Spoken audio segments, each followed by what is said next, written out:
Всем привет! Меня зовут Наталья, добро пожаловать на мой канал.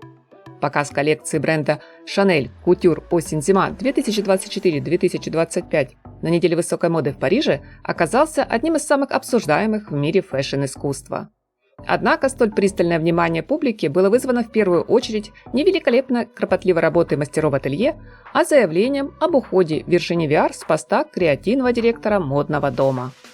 Последние несколько лет регулярные кадровые перестановки в брендах – обычное дело, но только не для Chanel.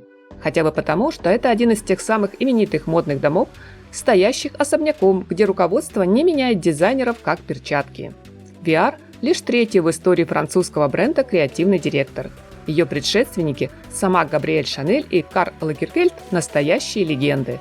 Карл провел в доме целых 36 лет, немыслимый по сегодняшним меркам срок.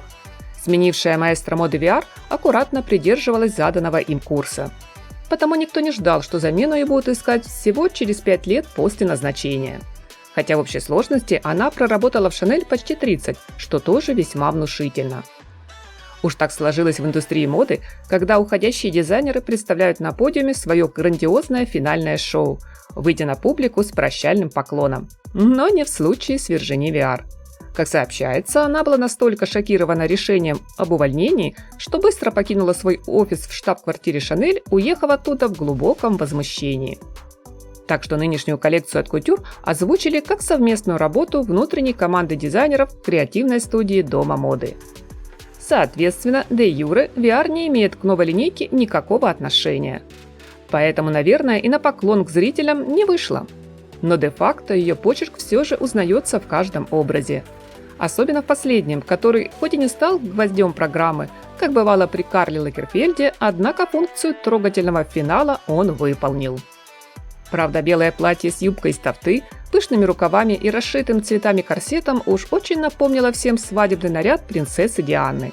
Только Viard дополнила его стразами, камелиями и баской из фатина, а вместо фаты невесты – огромный бант, который, к слову, стал ключевой деталью в образах новой коллекции. На мой взгляд, дизайнер перестаралась, но точно попала в настроение тех, кто мечтает хоть раз в жизни почувствовать себя принцессой.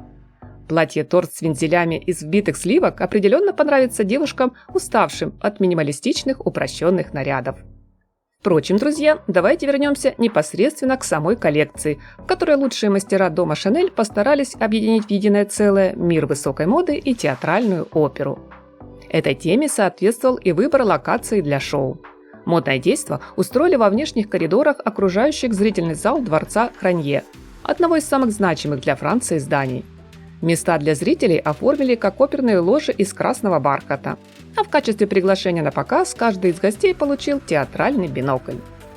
Создавая образы от Couture, команда бренда не поскупилась на роскошную вышивку и, я бы сказала, богатый по всех смыслах этого слова декор.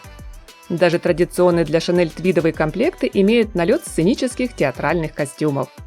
Перья, кисти, кабошоны и цветы, золотые нити и драгоценная тесьма, иллюзорный тюль, тафта и атлас, лакированный трикотаж и шелковистый бархат буквально заполонили подиум. Отсылкой к оперной драме стали кейпы-накидки и серия вечерних платьев. Под стать нарядам обувь из бархата либо атласа на скульптурном, словно хрустальном каблучке, украшенном стразами, жемчугом.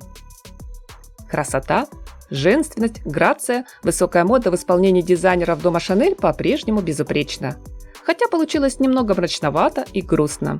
С интересом, друзья, жду ваше мнение о коллекции в комментариях к видео. Большое спасибо за поддержку канала, за ваши теплые лайки и подписку. Всем красоты, позитива, хорошего продуктивного дня и солнечного, яркого настроения!